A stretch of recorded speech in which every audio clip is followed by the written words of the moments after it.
Guys bike இப்போ இறக்கி விட்டுருச்சு. இங்கேருந்து 2.5 கிலோமீட்டர்ஸ் திரிவேணி சங்கமுக்கு. என்ன டிராஃபிக்கில் எப்படிலாம் ஓட்டுறாங்க கைஸ். 4 பேர் வச்சு உட்காந்து ஓட்டுறாங்க கைஸ். அவன் ஒருத்தன் இத்திரூண்டு வண்டியில் 4 பேர் வச்சு உட்காந்து ஓட்டுறான் பாருங்கள். இப்போ கூட கொஞ்சம் கூட்டம் கம்மியாக இருக்குது. உள்ளே போனதுக்கப்புறம் கூட்டம் ஜாஸ்தியாக இருக்கும்னு நினைக்கிறேன். ஸோ இங்கேருந்து 2.5 கிலோமீட்டர்ஸ் திருப்பி நடக்கணும். 15 கிலோமீட்டர்லாம் யாருனால கைஸ் நடக்க முடியும். கைஸ் நேராக நடந்தீங்கன்னா திரிவேணி சங்கம், இந்த பக்கம் வந்தீங்கன்னா மீடியா சென்டர்.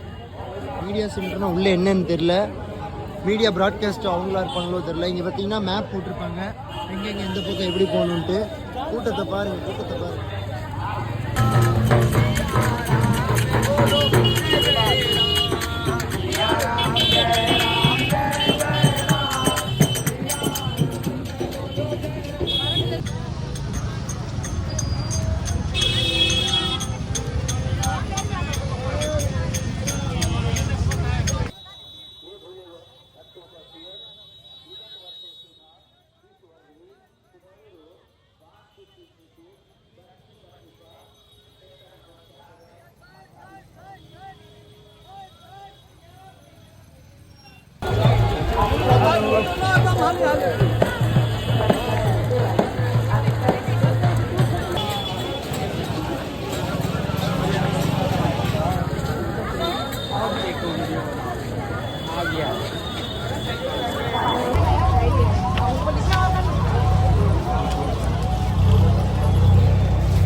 உள்ள 2 கிலோமீட்டர் நினச்சா உள்ள 6 கிலோமீட்டர் நடக்க விட்டாங்க கைஸ். பாருங்க, ஐயோ நடந்து போய்கிட்டே இருக்கும், நடந்துக்கிட்டே இருக்கும். இது வரவே மாட்டேங்குதுங்க.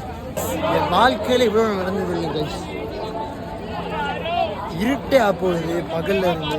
இவ்வளோ நடந்தது இல்லை வாழ்க்கையில் கைஸ். நடந்துக்கிட்டே இருக்கும், வரவே மாட்டேங்குது, வரவே மாட்டேங்குது. எவ்வளோ தூரம் தான் இருக்குங்கிறது.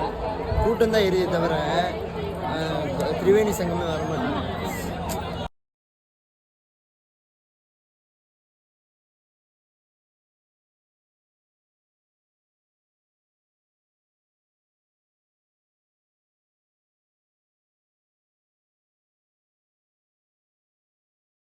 ஃபைனலி திரிவேணி சங்கமில் முங்கியாச்சு, டிப் எடுத்தாச்சு. நான் பண்ண எல்லா பாவத்தையும் அழிச்சிட்டேன். நான் பாவம் அவ்வளோ பண்ண லைட்டான பாவத்தையும் அழிச்சாச்சு. இப்போ இங்கேருந்து திருப்பி நடந்து போகணும். போக கூட்டம் ஓவர் ஆகிடுச்சு. ஸோ இப்போ இங்கேருந்து திருப்பி நம்ம நடந்து போகணும். ஒரு 5-6 கிலோமீட்டர் திருப்பி நடந்து, அப்புறம் திருப்பி பைக்கு எவ்வளோ 20 கிலோமீட்டருக்கு மேலே போகணும் கைஸ். எப்படி போகணும்னு தெரில.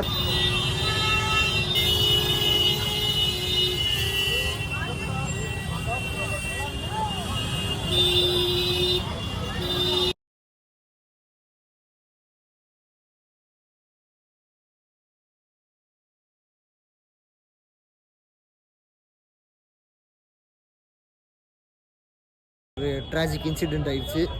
இப்போ நாங்கள் வந்து 5 பேர் மொத்தம். 5 பேரில் வந்து 3 பேர் ஒரு வண்டியில், 2 பேர் ஒரு வண்டியில் வந்துட்டு இருந்தோம். நாங்கள் 3 பேர் ஒரு வண்டியில் வந்துட்டோம். இன்னொரு வண்டியில் சித்தப்பாவும் எங்கள் அம்மாவும் வந்து வந்துட்டு இருந்தாங்க. இங்கே வந்து ரூட் ரொம்ப கன்ஃபியூசிங் கைஸ். அவங்களுக்கு ரூட்டு தெரில. இப்போ எங்களுக்கே நாங்கள் எங்கே இருக்கோன்னு தெரில. மாட்டிக்கிட்டு எங்கள் பஸ்ஸுக்காக நம்ம தேடிட்டு இருக்கோம். எங்கள் பஸ்ஸும் கிடைக்கல. அவங்களுக்கு இந்த லொக்கேஷன் தெரில. அவங்களும் எங்கேயோ சுற்றுறாங்க, நாங்களும் எங்கேயோ சுற்றுறோம். எங்கே போகிறதுனே தெரில கைஸ். கிட்டத்தட்ட 1 மணி நேரமாக சுற்றிட்டு இருக்கோம். என்ன பண்ணுறதுனே புரியல. The next day.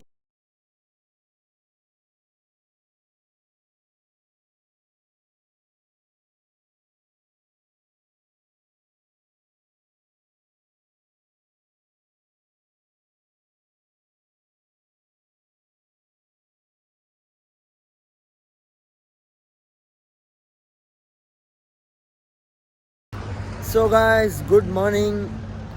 டைம் பார்த்தீங்கன்னா காலையில் 10:30 ஆகுது. இப்போ வந்து பிரேக்ஃபாஸ்ட்டுக்காக ஒரு டாபாவில் வந்து ஹால்ட் பண்ணியிருக்கோம். நைட்டு வந்து பெரிய சம்பவம் ஆயிடுச்சு கைஸ். நான் உங்கள்கிட்ட சொன்ன மாதிரி வேறு வண்டியில் போனனால, அதாவது நாங்கள் வேறு பக்கம் போய்ட்டு அங்கே அந்த ஏரியா வந்து பல ஏக்கரில் ஸ்ப்ரெட் இருக்குது கைஸ். பஸ் பார்க்கிங் ஏரியாவே. ஸோ அங்கே வந்து நிறைய பேர் தொலைஞ்சிட்டாங்க. நாங்களே தொலைஞ்சிட்டோம். நாங்கள் 3 பேர் ஒரு பக்கம், அவங்க 2 பேர் ஒரு பக்கம். லொக்கேஷனும் சொல்ல முடியல, எங்கே இருக்குது எந்த பக்கம் இருக்குன்னு சொல்ல முடியல. பஸ்ஸு காணோம். பஸ்ஸோட லொக்கேஷன் சர்ச் பண்ணால் பஸ்ஸும் வர மாட்டேங்குது. அப்புறம் நாங்கள் ஆல்மோஸ்ட் 3.5 மணி நேரம் அலைஞ்சோம் கைஸ். நைட்டு 1 மணிக்கு தான் எங்களுக்கு பஸ் கிடச்சிது. என் ஃபோன் வந்து ஸ்விட்ச் ஆஃப் ஆயிடுச்சு. கரெக்டாக 11:30க்கு ஃபோன் ஸ்விட்ச் ஆஃப் ஆயிடுச்சு. லொக்கேஷன் அதில் இருக்குது. வேறு யாருக்கிட்டையுமே இங்கே ஃபோனும் இல்லை. செம்ம லாக் ஆகி அப்புறம் வேற ஒருத்தங்கிட்ட போய் ஃபோன் சார்ஜ் வாங்கி என்னென்னமோ உழப்பி 1 மணிக்கு பஸ்ஸுக்குள்ளே வந்தோம். அப்புறம் பஸ்ஸு கிளம்பி அப்படியே மூடே ஆஃப் ஆகிடுச்சு கைஸ். அப்படியே ஒரு ஹால்ட் பண்ண முடியல, எதுவுமே பண்ண முடியல, இதாகிடுச்சு. சரி இப்போ கடைசியில் வந்து அப்புறம் உட்காந்து பஸ்ஸில் ஏறி தூங்கி இப்போ காலையில் எழுந்திரிச்சு இப்போ வந்து பஸ் அங்கே நிற்கிது, சாப்பிட வந்திருக்கோம். ஸோ உள்ளே போய் பார்ப்போம் சாப்பிட என்ன இருக்குன்ட்டு. ஒட்டைமெல்லாம் அப்படியே பிச்சுக்கிட்டு வருது, அப்படியே ஒட்டையுது அப்படி. ஸோ கைஸ் சாப்பிட்டு முடிச்சிட்டோம். இப்போ வந்து டைம் பார்த்தீங்கன்னா 12:30 ஆகுது. இப்போ தான் கிளம்புறோம். ஸோ இங்கேருந்து 360 கிலோமீட்டர்ஸ் காமிக்குது. பட் இவன் எத்தனை நேரம் எடுப்பான்னு தெரியல. நம்மளால் வந்து எனக்கு தான் ஹாரன் அடிக்கிறான் வாடான்ட்டு. சரி போகிறேன் கைஸ். ஸோ இங்கேருந்து 360 கிலோமீட்டர்ஸ் எத்தனை நேரம் ஆகுதுன்னு பார்ப்போம். ஸோ கைஸ் டைம் பார்த்தீங்கன்னா 6:15 ஆகுது. இப்போ நம்ம அல்வர்லேருந்து 100 கிலோமீட்டர் தூரத்தில் இருக்கோம். அன்னதர் டீ பிரேக் எடுத்திருக்கோம். நம்ம பஸ் இங்கே நிற்கிது, உள்ள டீ பிரேக் எடுத்திருக்கோம். கைஸ் ஆல்மோஸ்ட் 50 ஹவர்ஸ் ஆயிடுச்சு இந்த பஸ்ஸில். நம்ப முடியுமா உங்களால்? 50 ஹவர்ஸ் ஆயிடுச்சு இந்த பஸ்ஸில். நாங்கள் வந்து இந்த பஸ்லேயே மொத்தமாக 50 மணி நேரம் ஸ்பெண்ட் பண்ணிட்டேன். இன்னும் போகிறதுக்கு 3 மணி நேரம் ஆகும். 53 ஹவர்ஸ். கோயம்புத்தூர்லேருந்து இங்கே வர்றதுக்குள்ளே எனக்கு அவ்வளோ டைம் ஆகல. 53 ஹவர்ஸ் ஜஸ்ட்டு நான் வந்து குப்பைமேல போயிட்டு வரது. இப்போ என்ன இனி எப்போ போவோம்னு தெரில. உடம்புல அப்படியே டயர்டாகி என்ன பண்ணுறதுன்னே தெரில. பட் ஸ்டில் இப்போ போய் பார்ப்போம். போயிட்டுருக்கோம். டீ பிரேக் எடுத்து இங்கேருந்து 100 கிலோமீட்டர்ஸ் போனால் 3 hours. So guys after 53 hours spend பண்ணதுக்கப்புறம் ஃபைனலி அல்வர் வந்துட்டோம். ஆல்மோஸ்ட் வந்துட்டோம். ஸோ பிரயாக்ராஜ் ஜர்னி வந்து நல்லா இருந்துச்சு. கும்பமேளா ஜர்னி நல்லா இருந்துச்சு. அதே சமயத்தில் ரொம்ப நடக்க வேண்டியதாக இருந்துச்சு. ஸோ இதோட இந்த vlog எண்ட் பண்ணுவோம். வீடியோ பிடிச்சிருந்தா லைக் பண்ணுங்கள். நீங்கள் சேனலுக்கு புதுசுனா சேனலுக்கு சப்ஸ்கிரைப் பண்ணுங்கள். Videos new vlog. Till that take care. Bye.